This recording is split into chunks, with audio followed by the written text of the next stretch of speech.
Hi y'all, it's Sophie here with Sleepy Toadstool Reviews. Today, I'm excited to talk about a new indie game called Snufkin Melody of Moominvalley.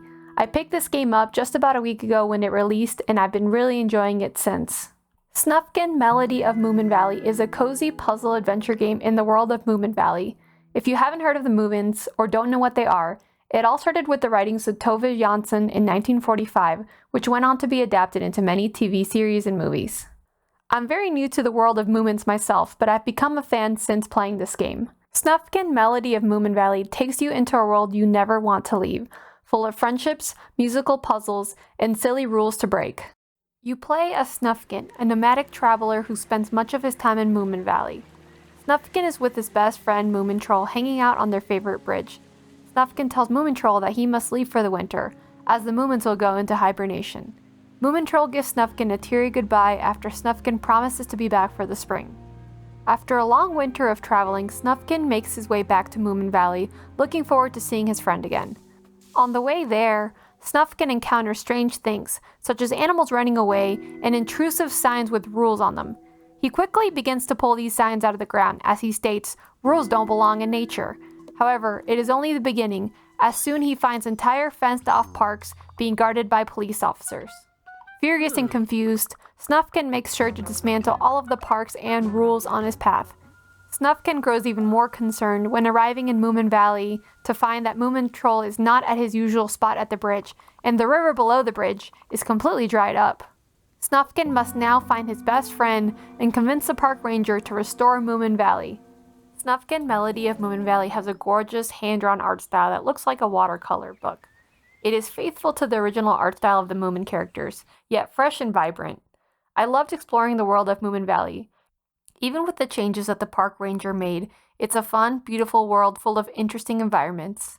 The game also kicks off strong with a beautiful opening song, giving us a taste of the awesome soundtrack that is to come. On your journey, you'll jump over creeks, place rocks, push logs, and climb mountains to explore the world. Even more than that, though, you'll use various musical instruments to solve puzzles. Snufkin's music can be used to have characters follow him, fall asleep, move out of the way, and more.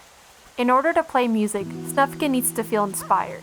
You gain inspiration, which is essentially EXP, through interacting with the world. Inspiration can be gained from rustling a bush, helping an animal, or even from pulling signs out of the ground. I thought this was a really fun way to level up in the game, especially since it wasn't that hard to get enough inspiration in order to get to the next level.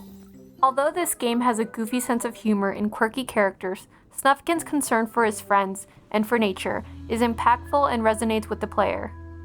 He grows more and more frustrated that someone has decided to be so greedy with nature, cutting down trees, using up resources, putting up fences, and telling residents where they can and can't go. He considers for a moment that the police officers could actually help him find Moomintroll, but quickly realizes that they are only there to protect private property. Despite the internet's confusion and opinions about the term wholesome games, I would call this the perfect example of a wholesome game. This isn't really even because of its adorable art style, its endearing characters, or its casual gameplay. The real reason is because the game's story is so fulfilling and pure. Snufkin improves the world, not just by helping those in trouble, but by actually pushing back against the forces of oppression. Instead of it all being chill vibes and peaceful characters, you get to feel Snufkin's frustration at injustice as he does everything in his power to protect nature. This game only took me about 4 hours to beat, which I have mixed feelings about. On one hand, the story was so perfectly wrapped up. It didn't feel rushed, it felt fully explored and concluded really well. And yet, I enjoyed the game so much that it made me wish there was more. My only complaint is that your final save of the game after you beat it takes you back to the moment right before you beat the game, not the moment where the game asks you, "Are you sure you want to go forward?" This means that after beating the game, you can't go back and finish side quests or continue exploring the world without starting a whole new game. That being said, I did actually start a whole new game to try to do a few other things. I just had to spend a little bit more time here.